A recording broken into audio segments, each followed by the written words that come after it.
The most dangerous entrepreneur in the room is not the one with the most money. Think about what that means for a moment. Not the one with the office, not the one with the investors, not the one with the pitch deck printed on heavy paper and the logo designed by someone in San Francisco. The most dangerous one is the one who had nothing and built anyway.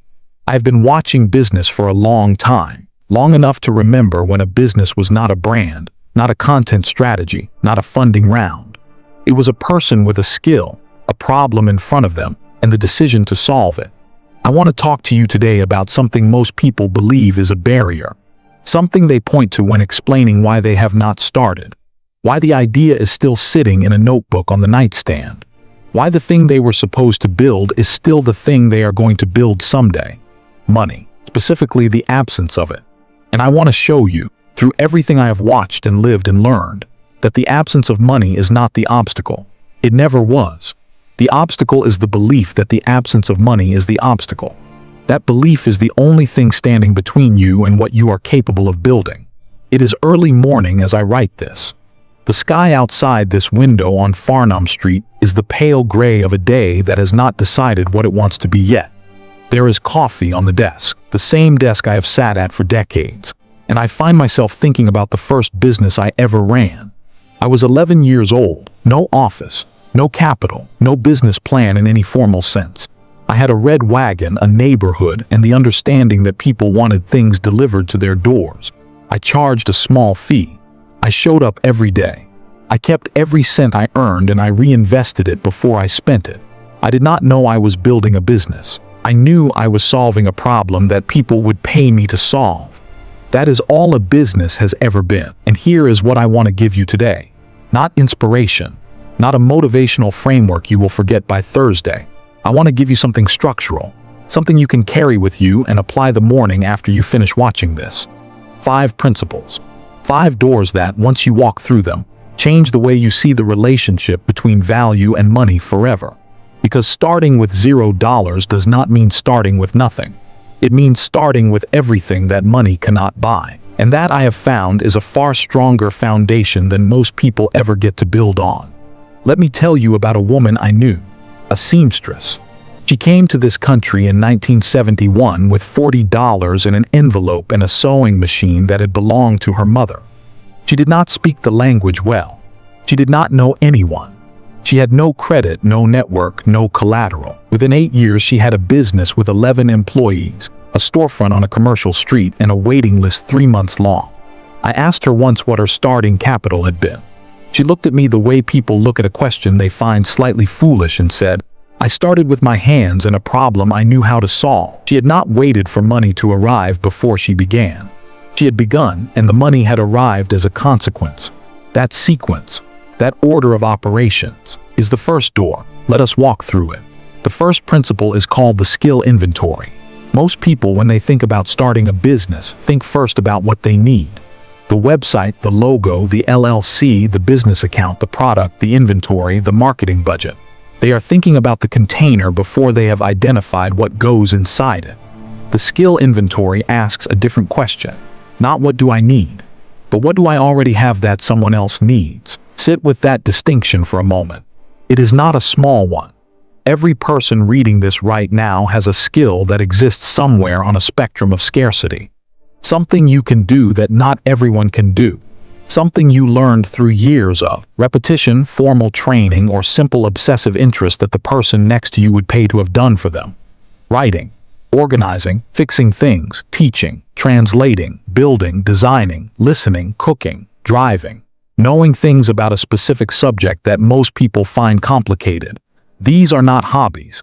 These are the raw material of every service business ever built. The first business I want you to consider is not a product business. It is a service business, because a service business requires no inventory, no manufacturing, no storage, no shipping. It requires only the application of a skill to a problem that someone else has and is willing to pay to have solved. This is how every great business begins, not with a product launch. With a person who knew how to do something, found someone who needed it done, and made an agreement. Write down every skill you have, not the ones you think are impressive, all of them, The ones you take for granted because they come easily to you are often the most valuable ones you own. Ease to you is difficulty to someone else, and difficulty to someone else is the foundation of a business. That is your starting capital. It does not appear on a balance sheet. It cannot be borrowed against or seized in a lawsuit. But it is worth more than most people's bank accounts because it is the thing that generates the money, not the money itself.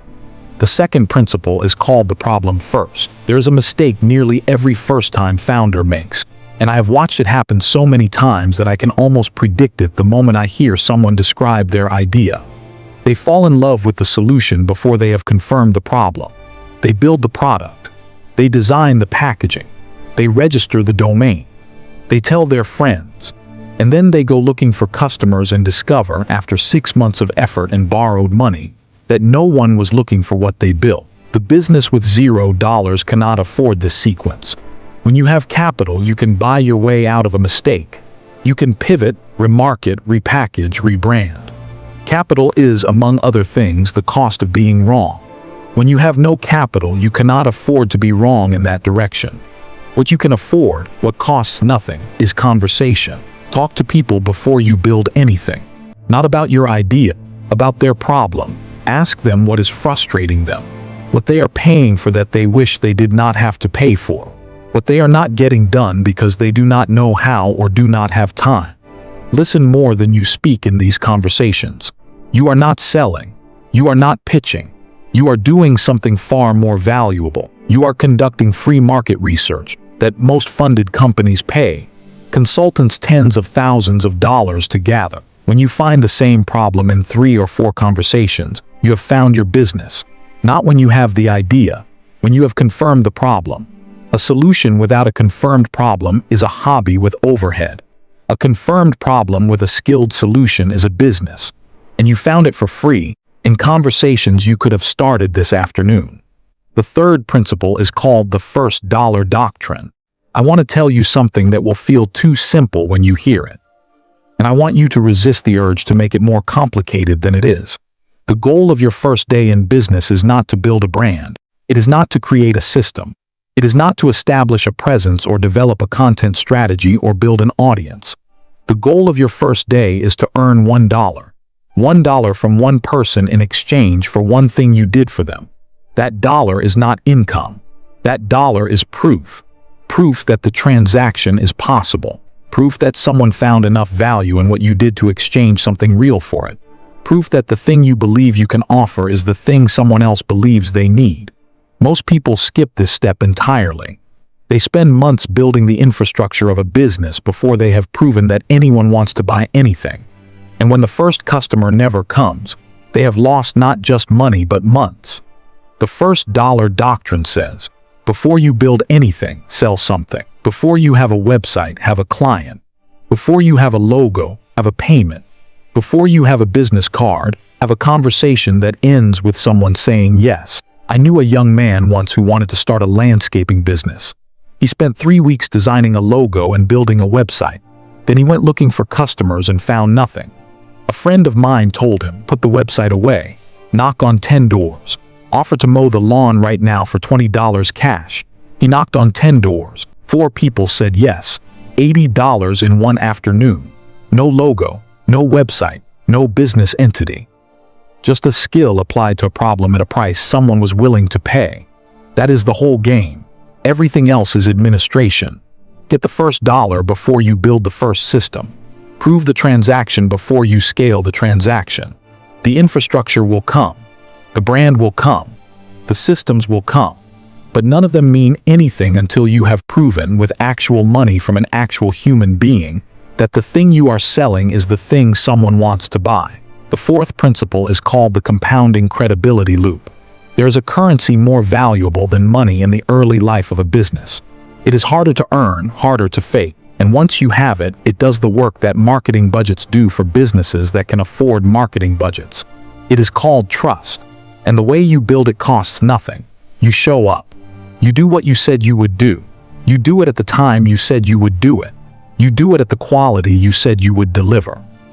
And when something goes wrong, which it will because something always does, you handle it with more honesty and more care than the person expected. That is it. That is the whole system. I know that sounds simple, and it is simple, but simple is not the same as easy, because what I am describing requires a consistency that most people find difficult to maintain when no one is checking, when the client is not watching, when the work is repetitive and unglamorous, and the recognition is slow in coming. But here is what that consistency produces over time. It produces the single most valuable marketing asset a small business can have: a customer who tells someone else. Word of mouth is not a marketing strategy.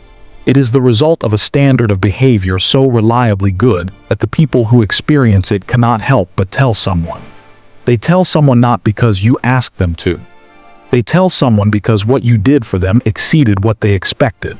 And human beings are wired to share experiences that exceed expectations. That referral costs you nothing.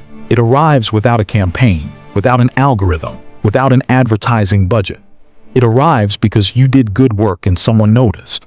I want you to think about the compounding math of that loop over 5 years. One good client becomes 2. 2 become 4. 4 become a dozen. A dozen become the foundation of a business that no funded competitor can replicate by throwing money at it. Because the trust in that foundation was built over years of behavior that money cannot buy and cannot speed up. This is why some of the oldest small businesses in every city are not the ones with the biggest budgets. They are the ones that have been doing the same thing, at the same standard, for the same community, for long enough that the trust has become structural. You can begin building that trust today. It requires no capital. It requires only a commitment to the standard. The fifth principle is called the reinvestment instinct. When the first dollar comes, and then the second, and then the 10th, there is a moment that decides everything about the kind of business you are building. It is the moment you decide what to do with what you have earned. I have watched this moment play out in hundreds of people I have known and observed. And I can tell you that the ones who build something lasting, the ones who turn a skill and a problem into an institution, are the ones who treat their early revenue not as income but as fuel. They do not spend it on the signals of success. They do not upgrade their car or move to a better office or buy the logo redesign that was not necessary in the first place. They put it back. They put it back into the thing that is generating it. A better tool, a small advertisement test, the course that will sharpen the skill, the hour of help that allows them to take on one more client than they could manage alone. This is the compounding principle applied not to money, but to the engine that generates money. And it is the most important financial decision you will make in the early life of any business, because the early life of a business is when reinvestment has its most dramatic effect. A tree in its first year does not look like much. The growth above ground is modest, but in that first year the roots are going down. And the depth of those roots, the investment made in the foundation before the height became visible, is what determines whether the tree survives the first serious storm. Every dollar you reinvest in the early years is a root going deeper. Every dollar you spend on the appearance of success is a branch grown before the root system can support it. Build the root system first. The canopy will come. And when it does, it will be the kind of canopy that does not come down in a wind because it was built on top of something real. I want to come back to where we started. The most dangerous entrepreneur in the room is not the one with the most money. I have sat across from people with $50 million of venture capital who built nothing that lasted. And I have watched people with nothing, with literally the clothes on their back and a skill in their hands, build something that outlived them. The difference was never the money. The difference was the clarity, the willingness to begin before conditions were perfect. The understanding that a business is not a financial event. It is a behavioral one. A daily decision to show up, to solve the problem, to earn the trust, to reinvest the return, and to do it again tomorrow. 5 principles. The skill inventory, because everything you need to begin you already have. The problem first, because a solution without a confirmed problem is a hobby with overhead. The first dollar doctrine, because the only proof that matters is a transaction, and a transaction costs nothing to attempt. The compounding credibility loop, because trust, built slowly and consistently, is the only asset a small business has that a large competitor cannot buy. And the reinvestment instinct, Because the early dollar that goes back into the engine is worth 10 times the early dollar that goes into the window dressing. The sky outside this window has decided what it wants to be. It is clear now. The kind of clear that only comes after a morning of uncertainty. You do not need money to begin. You need the decision to begin. The money is on the other side of that decision, waiting for you to show up and earn it. And everything I have described today, every principle, every door, requires only one thing to activate. You. Not your bank account, not your investor, not your perfect timing or your ideal conditions or the version of yourself that has figured everything out. The version of you that exists right now, with what you have right now, is enough to begin. I have believed that for 80 years of watching people build things. I believe it still. If something in this conversation changed the way you see what is possible, I would be glad if you stayed. There is more in this room, more we have not yet had time to say. Subscribe if you would like to come back. And until next time, begin.